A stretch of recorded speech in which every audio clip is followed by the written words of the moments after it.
Para tentara membungkus sabun dengan handuk, agar saat pemukul seseorang tidak meninggalkan bekas yang terlihat. Mereka mendekati tempat tidur Jit secara diam-diam, lalu dengan cepat menahan tubuhnya dengan selimut saat dia lengah. Setelah itu mereka mulai memukulnya tanpa ampun dengan sabun tersebut, meskipun Jit terus memohon, rekan-rekannya tidak menunjukkan belas kasihan.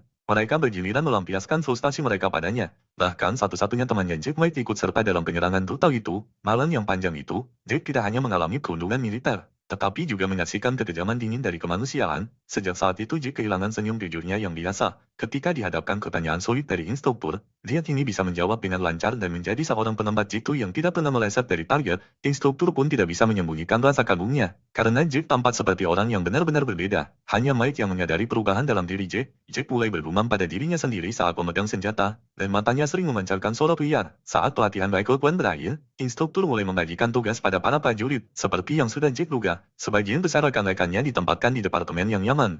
Tetapi dia justru dikirim sendirian ke garis depan yang berbahaya. Menghadapi perlakuan yang tidak adil ini, Jack langsung memutuskan untuk balas dendam. Malam itu, saat para tentara berpatroli di asrama tiba-tiba terdengar suara aneh dari kamar mandi. Ketika seseorang masuk, mereka menemukan Jack duduk di toilet sambil menatap dengan garang. Mike ketakutan, Jack sedang mengisi peluru, menyadari ada yang tidak beres. Mike berusaha keras menghentikannya, tetapi Jack tidak berniat mematuhi perintah. Tiba-tiba dia berdiri sambil berteriak dan mengulangi gerakan latihan harian. Teriakannya yang keras langsung membangunkan semua rekannya. Bahkan instruktur pun berlari ke tempat itu. Seperti biasa, sang instruktur masuk ke kamar mandi dan mulai melatih. Namun saat Mike memberitahunya bahwa Jack membawa peluru sungguhan, sikap instruktur berubah total. Dia tersenyum meminta maaf dan memohon agar Jack menurunkan senjatanya. Tapi Jack mengabaikannya sepenuhnya. Instruktur yang kini marah, mulai menyerang karakter Jack secara verbal. Tapi dia tidak tahu bahwa Jack akan menarik pelatuknya, dan instruktur itu takkan pernah lagi memberikan perintah. Akhirnya Jack meluapkan seluruh amarah yang telah lama dipendam. Lalu dia mengarahkan senjatanya ke Mike, tapi tidak menembak sahabat lamanya itu. Sebaliknya, dia duduk kembali ke toilet dan mengarahkan senjatanya ke dirinya sendiri.